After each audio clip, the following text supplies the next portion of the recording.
Saudi আরব ও যুক্তরাষ্ট্রের কূটনৈতিক সম্পর্কে নতুন মোড়। সৌদি সরকার স্পষ্ট জানিয়ে দিয়েছে, মার্কিন প্রেসিডেন্ট ডোনাল্ড ট্রাম্পের আসন্ন সফরে ইসরায়েলের সঙ্গে সম্পর্ক স্বাভাবিকীকরণ আলোচনা হবে না।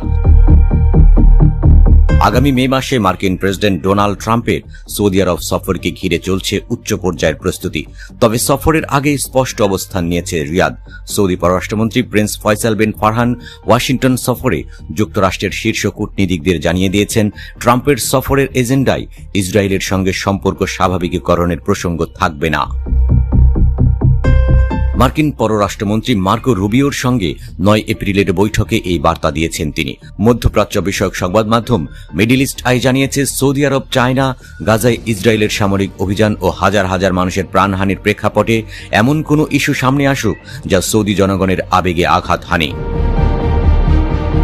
সৌদি পররাষ্ট্র মন্ত্রণালয়ের একজন কর্মকর্তা নাম প্রকাশ না করে বলেছেন, আমরা নিশ্চিত করতে চাই ট্রাম্পের সফরে কোনো চমক বা অপ্রত্যাশিত ঘোষণা আসবে না। সৌদি আরবকে কোনোভাবেই ঠকানো যাবে না ইসরায়েল ইস্যুতে। সৌদি যুবরাজ মোহাম্মদ বিন সালমান ইতিমধ্যেই প্রকাশ্যে ইসরায়েলের বিরুদ্ধে গাজায় গণহত্যার অভিযোগ এনেছে। তাই এমন সময়ে সম্পর্ক স্বাভাবিকীকরণের আলোচনা ট্রাম্প যদি আনুষ্ঠানিক বা অনানুষ্ঠানিকভাবে তোলেন, তা সৌদির জন্য রাজনৈতিকভাবে বিব্রতকর পরিস্থিতি তৈরি করতে পারে। বিশেষজ্ঞরা বলছেন, এবারের সফর 2017 সালের মতো সহজ নয়। তখন ট্রাম্পের প্রথম রাষ্ট্রীয় সফর ছিল সৌদি আরবে, আর রিয়াদ ও হোয়াইট হাউসের সম্পর্ক ছিল অত্যন্ত ঘনিষ্ঠ। এবার পরিস্থিতি ভিন্ন। গাজায় মৃত্যুর সংখ্যা 52,000 ছাড়িয়েছে। এমন সময় সৌদি সরকারকে জনগণের আবেগের সঙ্গে তাল মেলাতে হচ্ছে। আন্তর্জাতিক রাজনীতি বিশ্লেষকরা বলছেন, মার্কিন প্রশাসনের চাপ থাকলেও সৌদি এখন অনেক বেশি কৌশলী। তারা ট্রাম্পের সফরকে কেন্দ্র করে নিরাপত্তা, অর্থনীতি এবং ইরানের পরমাণু কর্মসূচির মতো বিষয়েই আলোচনা চায়। এদিকে মার্কিন নীতি নির্ধারণেও পরিবর্তন এসেছে। রুবিওর সঙ্গে বৈঠকের পর সৌদি পররাষ্ট্রমন্ত্রী নাকি ঘনিষ্ঠ মহলে বলেছেন, বর্তমান প্রশাসনে মার্কিন পররাষ্ট্র দপ্তর প্রায় কোণঠাসা হয়ে গেছে। সিদ্ধান্ত নিচ্ছেন ট্রাম্প নিজে এবং তার ঘনিষ্ঠরা।